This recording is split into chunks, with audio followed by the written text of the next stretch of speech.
crypto warriors, changing our world day by day. The way of the crypto warriors, can't rely on the bankers, no way. Good morning, Bix Weir, roadroad.com with your morning horn of Z's, your sip of chaga coffee. All right, lots to briefly go over. A lot of people asking about Evergrande. Evergrande is insolvent. They have not declared bankruptcy because that would destroy the whole economic system and trigger the derivative default that they are trying to avoid, they meaning the big banksters. So what does it mean? They got to take hits. If they can't use their credit default swaps, they got to take hits. All this could come down to a very moment where all of a sudden bankruptcy is declared, or bankruptcy is declared and the Chinese government says they're going to nationalize all the assets. More likely, that is going to be the answer. It's against the global economic laws. Absolutely. If you do deals with Chinese companies, you are subject to whatever the Chinese government wants to do. There is no international law anymore. It's gone. So I would advise everybody with mining shares to think about that as well. Countries can just shut off companies that are, especially foreign investment companies, doing mining business within the company borders, and they will shut it off. When the banks crash, obviously, they'll all be shut down. And your money will be wasted. I mean, I get the allure of buying mining companies. I did it for a very long time. Mining company stocks, because they have so much cheap metal in the ground. You're like, oh my God, I'm getting silver at like pennies an ounce by buying into this mining company. But at the end of the day, third-party risk has never been greater for any type of asset, much less a foreign-held asset, because a lot of these mining companies they may be domiciled in the U.S. or Canada, but they have mines all over the world. All those mines will be nationalized and the stocks will go to zero. So just keep that in mind as you're thinking about where you should put your silver investment money. Anyway, news on Evergrande. Hong Kong watchdog investigates Evergrande over deal audits. Financial Reporting Council also reviewing services subsidiary review marks the second probe of the embattled developer. So not only are they broke, they were breaking the laws left and right. A lot of people saying, oh no, they'll get cash from their services industry. Well, that's who's being investigated.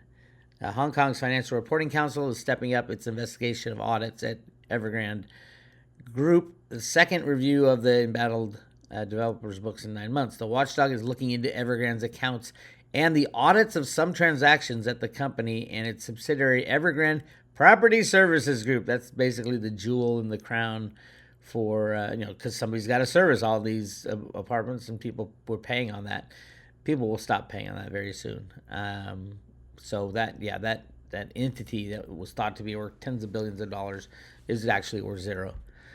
Another accounting fraud. But I don't think, a lot of big bankers are starting to question, well, when are they going to declare bankruptcy so I get my 5 cents on the dollar?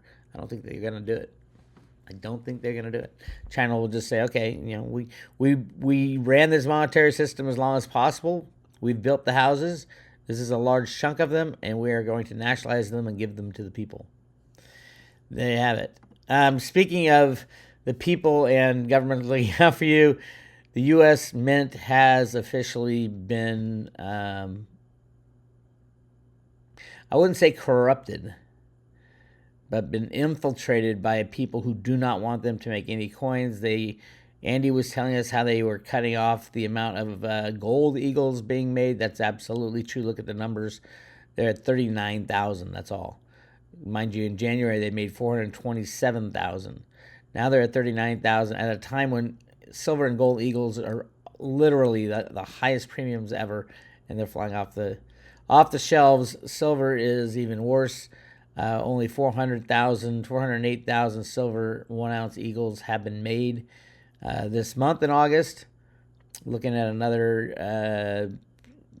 a month about 800,000. Remember, the U.S. Silver Eagle program has the capability of creating, it's about 4,000 to 5,000 coins per month. And remember, the Silver Eagle premiums are at $12, $13, $14, $15, which is the most insane premium ever in the history of any metal.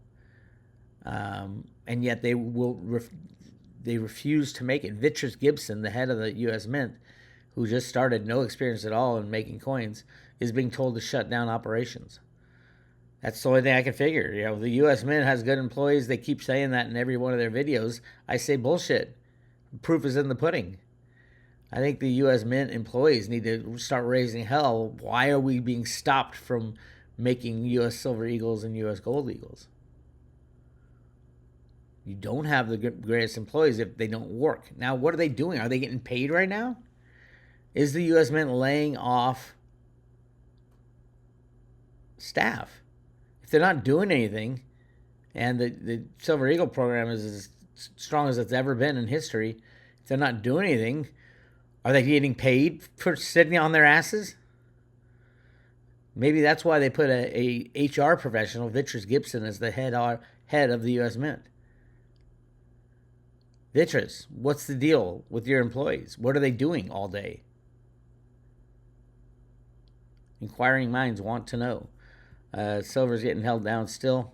The silver price should be $20,000, $30,000 an ounce. It will be very soon. Right now, it's controlled by the U.S. government and the banking cabal, as I call them, and it's done with computers and derivatives. Facilitated by a company called Virtu Financial. Vinny Viola is the head of that group. And absolutely 100% supported by the Biden administration, the Trump administration, the Bush administration, the Clinton administration, the Obama administration. All of them have signed on to this. All of them agree that the United States should be rigging all markets to control the system. These rigging programs were written in the late 60s, early 70s, the original ones, by Alan Greenspan, and implemented under Arthur Burns, and it's been going on for that long. The J.P. Morgan trial is over. Two traders busted for a ridiculous charge, spoofing. It's the lightest charge they could give them without, raising a red flag and leaving J.P. Morgan open for a lawsuit. But then again, they're not gonna shut down something that controls the system. Not a chance. So it was a show trial as we expected, and now it's over.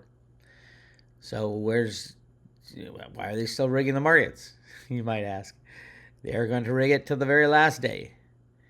I think the last day might be coming up, but the very last day. And then they'll probably try to nationalize, confiscate, you name it, they're going to try to do it. And it's up to you to have your metal in your own possession only, with your guns to protect it. Yes, that's what our country is coming to. Completely criminal operation. It's very scary. Silver futures. The insanity of the volumes on the comics and the CME are ridiculous. Right now, open interest of that would be 330 million silver ounces in the September contract. September's a delivery month. Now we got maybe 10 days or so, 10 working days until the first delivery contract. That's what they do. They'll flip it all over and start delivering it in the EFPs, exchange for physicals, which will go to England so that they don't have to really deliver anything. Even though in England at the LBMA, take a look at this. This is how much physical silver they say are being delivered every day. 242 million ounces were delivered yesterday, supposedly. It's all a con. It's all a scam. Nothing is true anymore. But interesting spike here at 430 million ounces in February of 2000 when the craziness was going on with silver. Is that real? No, I don't think it is. The question is that's about when Warren Buffett started buying silver through Bank of America, through the leased silver at Bank of America. Maybe it is true. Maybe Buffett is fully taking delivery in London. I don't know how he's doing it, but he is taking delivery. Bank of America is closing out their short position in silver. That's why the Office of Comptroller of Currency had to hide that data. They're all in on it, mind you. They're all in on it. Number 2 guy at the OCC is the JP Morgan guy, by the way. It's crazy. As far as Theta is still hovering around $1.50. Theta is the future. Silver is going to be the best performer up until it's set free. Once it's set free, then you need to look at cryptos and which cryptos will be the strongest and the most necessary in the future. Theta by far is my number 1 pick, by far. If you like the internet, if you like cryptos at all, you'll understand that Theta is a way to expand broadband without spending trillions of dollars that we won't have. And it's a download software. It's a software company, really, ultimately. And when all the tech investors understand that, they're going to come to Theta and say, oh my God, the hardware manufacturers are going to understand it because they don't need to put all these 5G towers everywhere anymore. Theta's a mesh network software solution. That's why they got all these patents. That's why it's going to happen. So get yourself some Theta, and you better hurry. You can get it right now on Binance.us or Binance.us.eu. The U.S. Binance, they allow you to. I don't know how much longer, but Binance is the largest holder of Theta outside of Theta Labs as well. So they love to rig the price, and it's controlled out of China. So be careful there. Make sure as soon as you buy your tokens, you get them off the exchanges. And they're due, by the way. Theta is due for an announcement. Normally they'll do 2 to 3 announcements a month, and they haven't announced anything since July 7th. So big stuff coming from Theta. Make sure you get as much Theta as you can in your own possession. Stake it and wait. Stake it and wait. And then we have more ridiculousness in China, new congressional visits. Why now? Why is it so important now? Taiwan is all about the semiconductor industry, and 95% of the real high-end semiconductors come from Taiwan. So yes, of course it is huge. Now, neither side wants to destroy the manufacturing capacity, or it's gone for decades. So China can't figure out how to invade Taiwan without destroying the manufacturing facilities, which are probably already rigged to blow up anyway if China were to attack. It's not looking good, my friends. The world is freaking crazy. I have put a private road video up. I can't even talk about it. There's a picture of it. I can't show that too much either. It is about really bad things within the U.S. government, and that's on the private road. If you go to roadtoroo.com, click on the private road section right there at the top and go down to Road to Ruta Uncensored, and you will see that video. If you want to join the private road, go to roadtoroo.com, click on subscribe today, and we will send you 1 silver Ruta coin, the coolest coin ever made. We are giving them away as long as silver stays below $30. I don't think that'll be very long, so come check it out. This is Bix Weir, roadtoroo.com.